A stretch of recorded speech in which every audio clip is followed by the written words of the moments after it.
Meghan Markle is set to be honoured for her work championing women and undeserved communities at a major gala event in LA. Riley Sullivan is a lifestyle reporter here at skynews.com.au and he's always across the latest. This Meghan Markle update. She's going to be honoured for her work championing women and undeserved communities at the prestigious Natural History Museum of Los Angeles Gala later this month.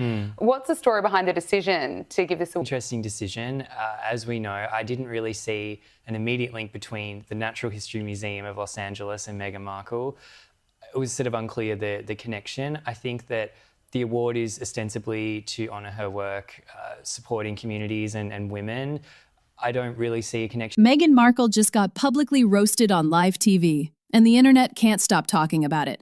What was supposed to be a fun night on the Norton show turned into a viral moment that exposed everything people have been quietly thinking for years. This wasn't just a funny jab, it was a brutal wake-up call, and Meghan Markle was right at the center of it. It all started when Norton, known for his sharp humor and quick wit, casually made a joke about Meghan without even saying her name. He called out people who say they want privacy but keep putting themselves in the spotlight. The audience instantly got the reference. He was talking about Meghan Markle, the controversy queen, as he slyly called her. The crowd exploded with laughter. But behind the scenes, Meghan was anything but amused. Reports say she was shaking with rage. The joke hit so hard because it pointed out what many people have felt for a long time. Meghan claims she wants to be left alone, but she keeps releasing documentaries, doing interviews, and launching lifestyle brands. It doesn't add up. Norton managed to sum up all that frustration in one simple, hilarious punchline. The laughter wasn't just about the joke, it was relief. Finally, someone said it out loud. The fallout came fast. Meghan's team reportedly went into panic mode. PR experts scrambled to come up with a way to shift the narrative.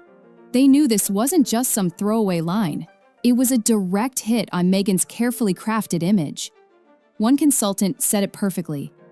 People are just tired. Tired of the overexposure. Tired of the drama. Tired of Meghan.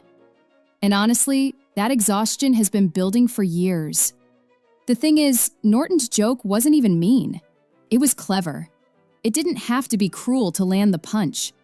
With just a few words, he crowned Meghan the controversy queen, and the internet ran wild with it. By the next morning, social media was full of memes showing Meghan on a throne made of microphones, wearing a crown of tabloid headlines. It was everywhere.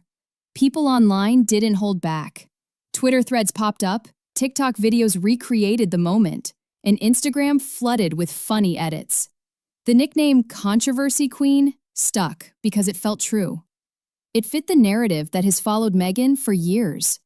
Even those who once defended her started to roll their eyes. The joke became bigger than just a punchline. It became a symbol of public frustration. This hit Meghan hard because it exposed something deeper. It wasn't just about one joke, it was about a pattern. Meghan hasn't just been part of controversies, she's created them. From royal family rifts to failed podcasts to launching overpriced jam, she has kept herself in the headlines again and again. The joke held up a mirror, and people liked what they saw. Back in Montecito, Meghan's team was reportedly scrambling. Insiders said they immediately saw the damage. This was bigger than a joke. It tapped into a growing exhaustion with Meghan's endless media presence. People are no longer enchanted by her stories. They're annoyed, and this moment only made it worse. The power of satire is that it makes things clear. Norton didn't need to rant or attack. He used humor to cut through the noise, and it worked. Even people in Hollywood, according to sources, quietly cheered. They were tired too. One producer said, "He did what none of us could do, call up the performance without fear of being canceled." What made it even more powerful was that Norton's joke didn't come across as hateful. It was just the truth served with a smile. That's why it stuck. Meghan's actions, wanting privacy while constantly seeking attention, don't line up. And when you see the contradiction, it's hard to unsee it. The backlash wasn't just on TV. Netflix reportedly noticed a dip in viewership for Meghan's shows after the joke went viral. People started talking about her hypocrisy more openly. Even her fans struggled to defend her. Royal sources weighed in too, saying what many had long suspected. Meghan never really wanted privacy, she wanted control. And now she's losing it. The internet, of course, had a field day. TikTok exploded with skits reenacting the joke. Twitter filled up with savage memes. One viral tweet said Meghan was fighting for privacy like a fire hydrant fights for dryness.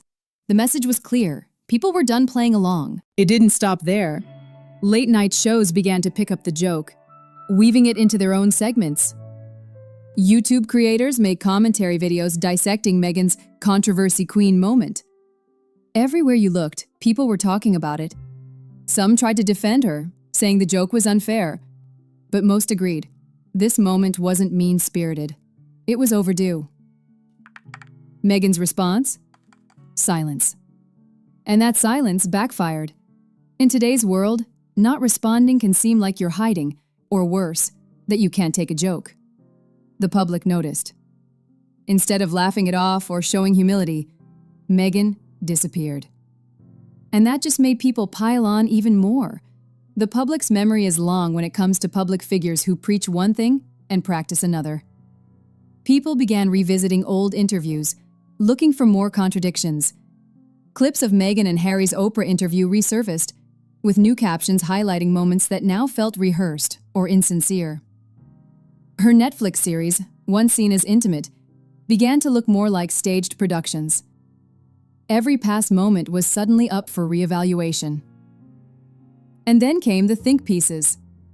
Articles appeared in major outlets discussing the power of satire, the nature of celebrity, and the role of authenticity in the social media age. Meghan became the face of a larger conversation about how fame is managed in the digital world. She wasn't just criticized, she became a case study. The bigger picture here isn't just about Meghan Markle, it's about all of us. We live in a time where celebrities craft images so carefully that it's hard to tell what's real and what's performance. Meghan's downfall in this moment shows that people are getting tired of the act. They want authenticity, not endless rebranding and victim narratives. Graham Norton's joke did more than just make people laugh. It made people think. It sparked a shift. It showed that sometimes a simple joke can reveal more truth than any serious interview or carefully edited documentary. And here's the thing. The public is starting to speak up. They're sharing these moments. They're questioning the stories they're being sold. They're asking who benefits from this constant cycle of drama and reinvention. And they're not afraid to call out the contradictions when they see them. Meghan Markle's carefully built brand took a hit that night. Not because of tabloids, not because of palace insiders, but because of a comedian who wasn't afraid to say what so many people were already thinking. And once that curtain was pulled back, there was no going back. People started looking at past moments in a new light. The Oprah interview, the Netflix documentaries, the speeches about mental health, all of it got re-examined. Was it authentic? Or was it all part of the performance? These questions are now out in the open, and they're not going away. So here's the question for all of us. Are we going to keep falling for the same stories? Or are we ready to demand something real? The world is watching. The narrative is changing. And this time, it's not in Meghan's control.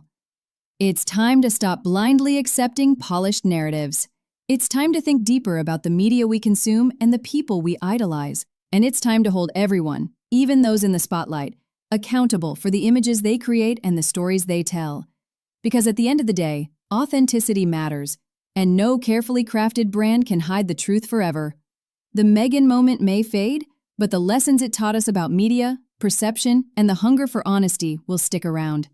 People are waking up, and they're not so easy to fool anymore. They've been using it to polish their own image, you know, grinning for the cameras, lots and lots of happy family stuff, talking about the kids, him posing for pictures. I don't know why. I don't know why. I mean, the estate agents for our place in East London, they said, "Can we use your name?" And I thought that'll get in a few more people will see it. Yeah. Let's do that then.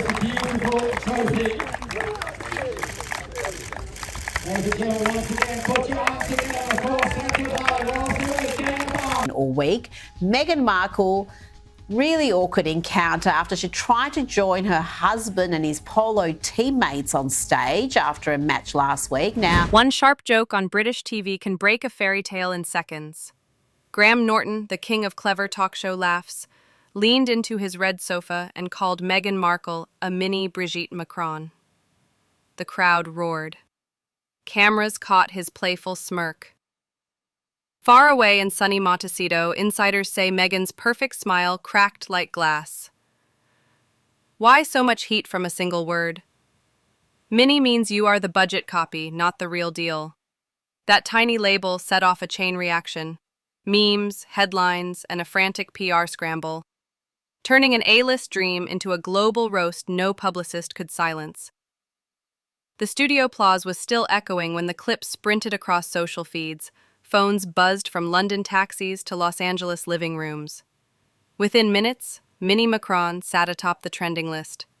Laughter online grew even louder than it had in the studio. You could almost feel Meghan's team racing to draft statements, phone friends in high places, and beg for context. Yet satire sticks like glue.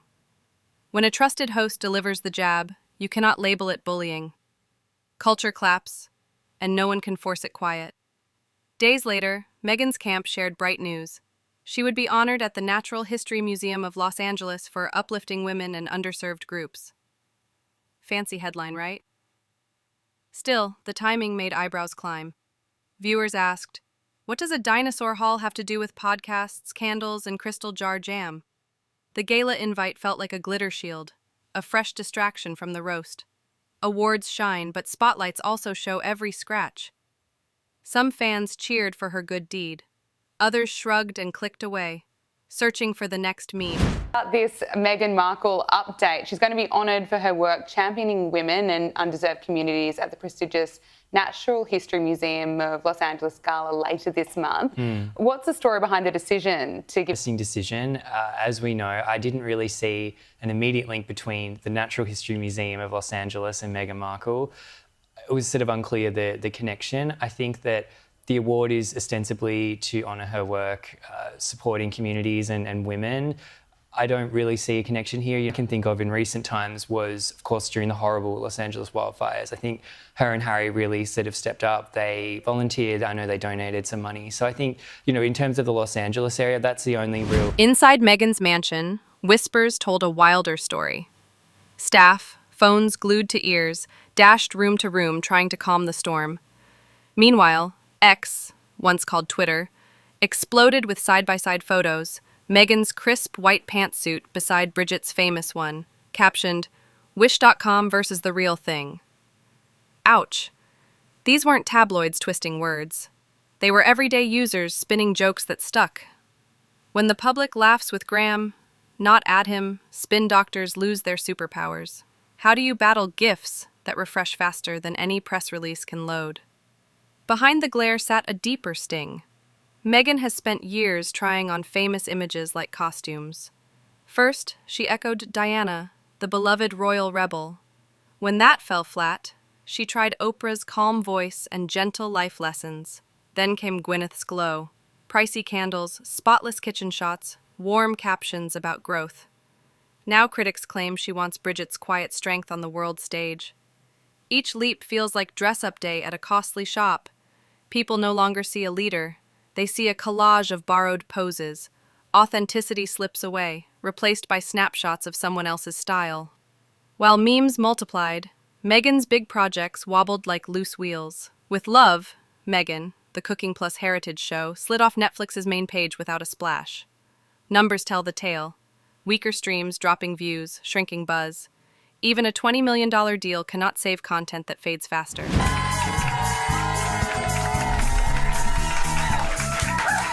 Everybody check out Bamboozled by Jesus, How God Tricked Me in the Life of My Dreams by Yvonne Orji. It's out in paperback now.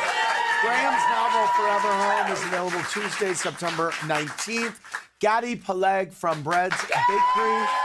It's a kind of... The thing is, if you know me and my show, the books are nothing like that. They're quiet domestic dramas. It's set in Ireland. It's a sort of family mystery. It's sort of... There's a bit of cozy crime, but it's easy reading. It's a plane, it's a beach, it's that kind of thing. Cozy crime. Then a teaser clip. Sponsors notice, viewers drift. A brand built on glitter needs steady fuel, and the tank is running low. Harry saw the wave from the sidelines. Rumor says he is lining up future events alone. Why risk shared stages if every joint outing sparks fresh mockery? A solo path might guard his own causes from endless memes. Yet a couple sold as modern royals cannot thrive if one brand drags down the other. People wonder, are they quietly splitting public fronts just to stay afloat? If true, it signals deep stress beneath the designer smiles. Still, Meghan stands at a fork in the road. Option 1, double down, launch a new doc, revamp the podcast, drop another lifestyle line. She could try louder PR, brighter photos, sharper slogans. Risk? A larger crash if audiences still shrug. Option 2, step back. Volunteer without cameras, mentor young women, skip red carpets for a year. Show, don't tell. Risk, silence. And silence scares her more than jokes do. Satire has stolen the mic, and once you are the punchline, rewriting the story takes more than pretty pictures. It takes quiet work, patience, and real deeds that do not need hashtags to shine. Yet quiet is hard for someone who counts clicks. Meghan built her kingdom on constant noise, podcast drops, photo spreads, heartfelt posts about mindfulness. Now she must choose, keep pressing the speaker button, hoping the volume drowns the laughter, or turn it off and let actions do the talking. Friends might say, stay visible. Wise mentors would whisper, let folks miss you first. The road ahead matters for Harry too. He carries Invictus Games, veteran support, mental health talks. Those events need clear air. If each headline reads Meghan overshadowed, ticket buyers hesitate, so he inches toward separate bookings, at least for a season. Insiders insist the marriage is fine. Yet separate stages hint at separate journeys. Will distance help them both or deepen the gap? Only time and the next viral meme will tell. Right. Yeah. Let's go back to our virtual fans. Dominique. Today, Angie, I've been watching your show for years, so I'm a huge fan here in Toronto. Thank you. No worries. My question today is for Yvonne. Do you still include jokes of your parents in your stand-up routine? And do your parents ever get annoyed by being the subject matter of your jokes? I do. They are. As for the honors gala, Meghan will walk the carpet. She will wear a cream power suit, flash her trained smile, and hold a glass of sparkling rosé in front of a wall of faux greenery. Cameras will click. Quotes about empowerment will flow. Millions will watch short clips, then scroll on. Some will cheer, some will roll eyes, but all will remember the laugh that started it. A single word on a red sofa stripped away layers of polish. It showed how fragile a brand can be when built on perfect pictures and borrowed light. The bigger lesson reaches beyond royal drama. It asks every star, influencer, or dreamer, what keeps people truly hooked? Shiny edits or honest stories? Polished speeches or lived values? You can post daily. You can dress in trending colors. Yet if your image floats without roots, one punchline can knock it over like a paper castle. So where do we leave Meghan Markle tonight? Stung by satire, chased by memes, and racing the clock to rebuild. She might surprise us. She could step back, lend a real hand, and return with fresh respect. Or she may push harder, stacking glossier posts atop shaky ground until another joke kicks them down. Either path is open. The choice and the risk are hers alone. Now, it is your turn. Was Meghan overhyped, simply misunderstood, or ready to stage the biggest comeback of the decade? Hit that like button so the algorithm knows you crave real talk. Drop a comment with your verdict, Team Minnie or Team Meghan. And if you enjoy deep dives with a pinch of drama, smash subscribe. We have more royalty, celebrity twists, and truth-chasing stories on the way. Keep those alerts on, because the next chapter might drop when we least expect it, and trust me, you won't want to miss that twist.